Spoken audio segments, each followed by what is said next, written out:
Hello, hello, my friends. AmyR here with Prairie Paper and Ink. Welcome back to my face and my card making space and another STAMPtember exclusive collab video. Today's release is with AlteNew, and for those not aware, the STAMPtember exclusive limited edition collaborations are with many brands throughout the month of STAMPtember and Simon Says Stamp. So these collaborations are exclusive to Simon Says Stamp. They're one and done.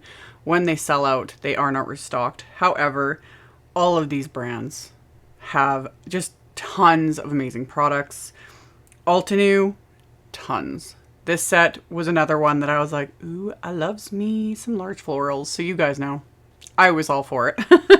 But AlteNew has a ton. They have so many stamps and dies and layering stencils and just all the fabulous things. So like I always do, I will link to the AlteNew brand along with all the supplies I used to make these cards. I did some very simple watercoloring using distress inks, as well as adding some shimmer with distress mica stains, because you guys know, again, I love me some shimmer, glitter, all the fun things.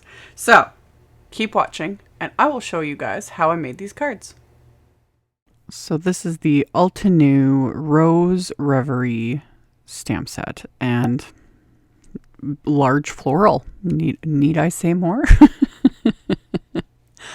So what I did was I took some Canson XL watercolor paper and I put it in my MISTI. And I rubbed my hands all over that large floral image, because brand new stamps, brand new high quality photopolymer stamps have a bit of a coating on them. It's just part of like the washout process when they're being manufactured. And to get them to take ink properly, just rub your fingers on it. Another option is to ink it up with like VersaFine clear embossing ink multiple times. Ink it up. Stamp it onto scrap paper multiple times. Anything like that, it just helps condition the stamp so that it stamps better. And I just rub it with my fingers. You guys see me do that in tons of videos. So I've got the XL watercolor paper. I'd used my anti-static powder tool on it. And I stamped the image with VersaFine Clair PINECONE ink. So just dark brown ink. And then I'm going to use Wow's clear matte dull embossing powder. You could use clear embossing powder, or you could just not emboss at all. You don't have to heat emboss with this ink. It does take longer to dry. But even then, I have literally stamped this ink and it technically isn't dry, and I go right in with watercoloring and it's fine. I like to heat emboss because it's like bumper pads. It just gives me that raised surface and I don't need to worry about areas, running into each other. And then with the Wow Clear Matte Dull embossing powder, I get those raised edges, but it's dull. It doesn't look shiny at all. It's neat. I've used this many times in the past. I pulled it out more recently again, and I had a lot of people asking about it because they had never heard of this. Yeah, Wow makes a ton of amazing embossing powders. They literally a ton. That's like their brand. And this is one of my favorites. It's neat, and it's just neat too, because as you're melting it with the heat tool, it's shiny, and then as it cools down, you can literally see it go from shiny to dull. And I purposely chose it for this because I didn't want that shiny look of clear embossing powder over the image, because I want the shimmer to stand out. So this one of these times, there was a method to the madness. So after I heat emboss the images, I've got my little palette here, and I smushed my little distress inks, and I used Spun Sugar, Worn Lipstick, Rustic Wilderness, Forest Moss, and Vintage Photo.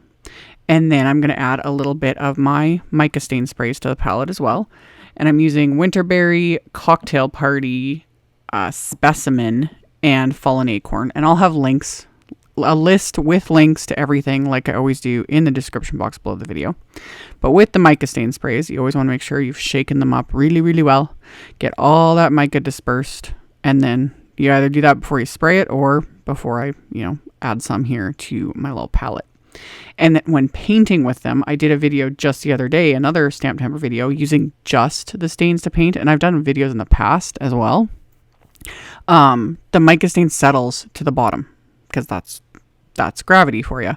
So if you're painting with them, that sort of a thing, you always want to make sure you actually swirl your brush in it to pick up the shimmer that's sitting like right against the palette, because otherwise you're just painting with the liquid and you're missing out on all the pretty shimmer. So I super sped this up. It still didn't take very long. I say this, and I know it sounds kind of blasé coming from me at times. I'm like, I just slapped the color on, but I did. It's another reason why I love large florals. I find them very forgiving. They used to be intimidating. Also, do not forget that I have been, coloring for literal decades. I've been watercoloring for I don't know how long. Watercoloring did used to intimidate me. I've talked about this. Like, it really intimidated me. And just practice. Practice. The more you do it, the more you get comfortable with it. And yeah, give me a large floral and some distress inks and a paintbrush. I can go right to town with it, and I have so much fun just slapping on color. So I sped this up, but it was still pretty basic. I painted the florals with those 2 pinks, and then added the mica stain, just kind of dropping it in, keeping it very... I went lighter with it. I want shimmer, but I didn't want it to just overtake everything. And then for the leaves, that's where I used the Rustic Wilderness. And then I would add in a bit of the Forest Moss, which Forest Moss in the Distress line, it's got quite a bit of brown to it. And I don't know what there is about something, like, especially when I'm, in the fall mood, adding, little brown tones to the leaves, just, it gives it something. And the Specimen mica stain also has got like some brown in there. And, oh, the shimmer. They're all beautiful. Don't ask me to ever pick. I've had people ask me that, like, which mica stain spray should I start with? And my immediate response is always, all of them. Anywho, I did all of my painting. By this point, the actual floors were pretty much dry. So then I went in with the little bit of vintage photo to the centers and a teeny bit of that fallen acorn. And at the very end, I will show with my flashlight, you'll actually see the shimmer, and it's just lovely. So for my background, I took Nina Desert Storm cardstock and I lightly misted it with water. That just softens the fibers in the paper so it embosses better. I have my Spellbinders Platinum 6 machine with the original platform and 2 metal shims. And then I have Simon Says Stamps Crisscross Floral 3D embossing folder. And I've used this one in many videos. It's one of my favorites. So I embossed these panels, and again, so good. It just... There was just so many of my favorite things with making this card. I was like, there's shimmer and watercolor and large florals, a 3D embossing folder, Nina Desert Storm cardstock. I was just having a grand old time. So I embossed both these panels with that embossing folder. And then I laid these out. I just laid out my flour sack cloth. And I laid these panels out, and then I was holding my bottle of the Fallen Acorn Distress Mica Stain. Again, shake it up really well, even as you're working with it, because like gravity, that mica in the bottle, it just wants to fall to the bottom. That's just what it wants to do. So I'm holding the bottle a good 2 feet above this, and just lightly misting these backgrounds. It's just going to give it a little something. It's going to look a little weird here.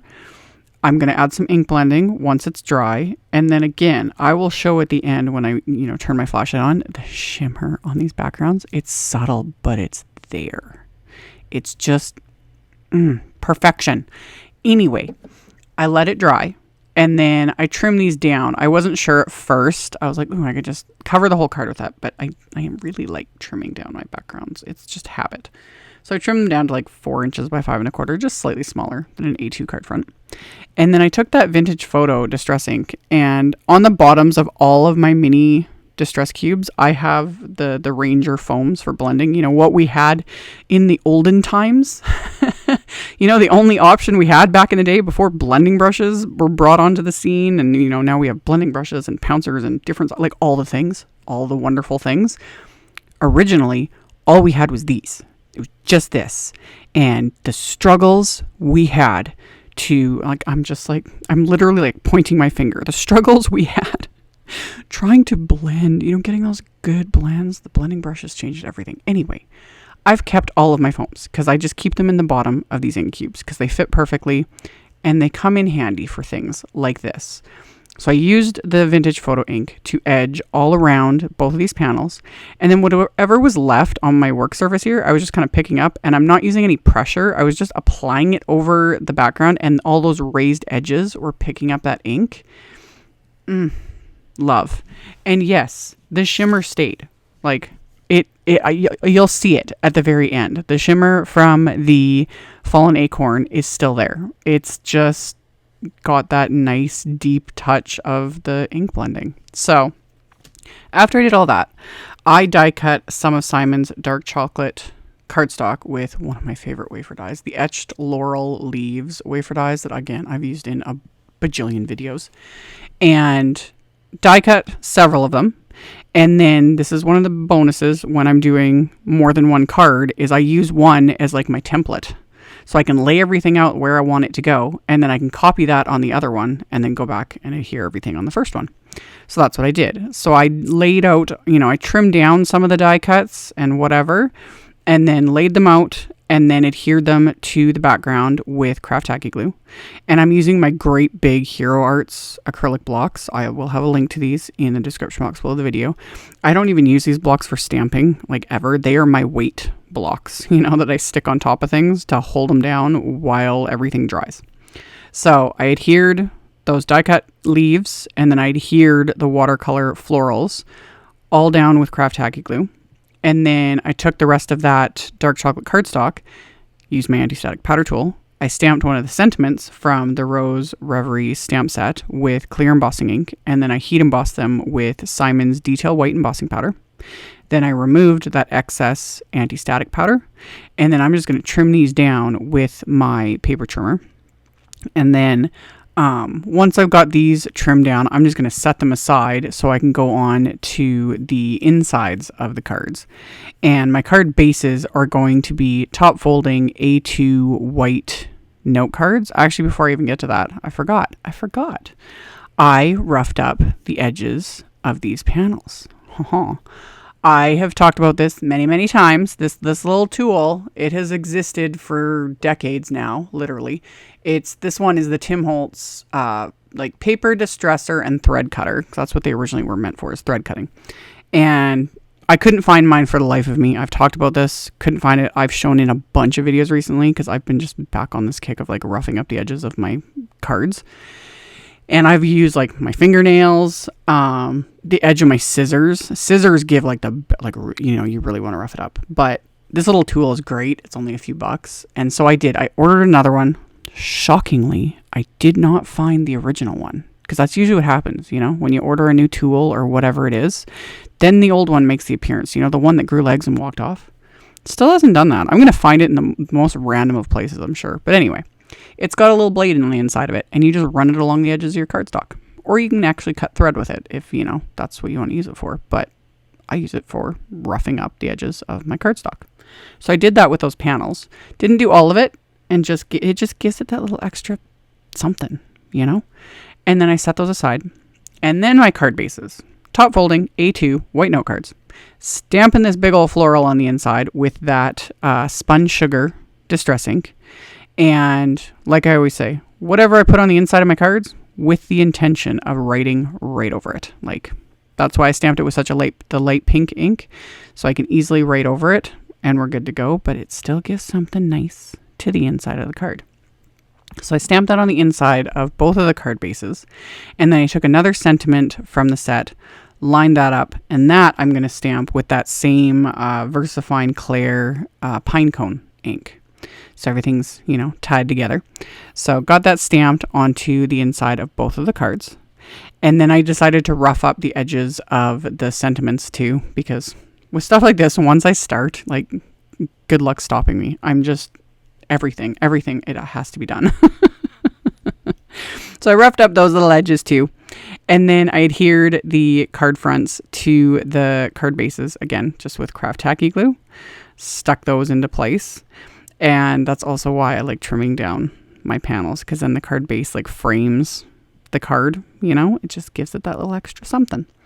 So got those adhered, and then to adhere the sentiments, I put just a thin foam square on one side because there's dimension built up between the die cut leaves and the watercolored florals. So I put a little foam square on one side, a little bit of craft tacky glue on the other, and then stuck that into place. And then, you know, I had bling to match, because of course I do, you know, well, there's very few times, every once in a while, with the 5 lifetimes of bling that I own, every once in a while, I actually end up not finding one that matches, but I did this time again. So this is Trinity Stamps Reflective Rose Baubles, and just sprinkled them rather liberally throughout both of these cards. Once I was happy with that, I just adhered them into place with little dabs of craft tacky glue, and that finished them off. So now I'm going to show you guys the sparkle and the shimmer, and even like video just doesn't do it justice in real life. It's just so pretty. The mica stains are just so much fun. I love them. So anywho, like I mentioned in the intro, I will have links below the video to my blog post. I will have my supply list with links to all the supplies I used. I'll link to this limited edition set. I'll link to the AlteNew brand. You can check out just the massive plethora of products they own. And yeah, all of that will be below for those that are interested. Thank you all so very much for taking the time to watch my videos, for thumbs upping and commenting, letting those robot overlords know that you guys like what you're seeing. Subscribe if you haven't. I'd love to have you. And I'll see you all very soon in the next video. Bye.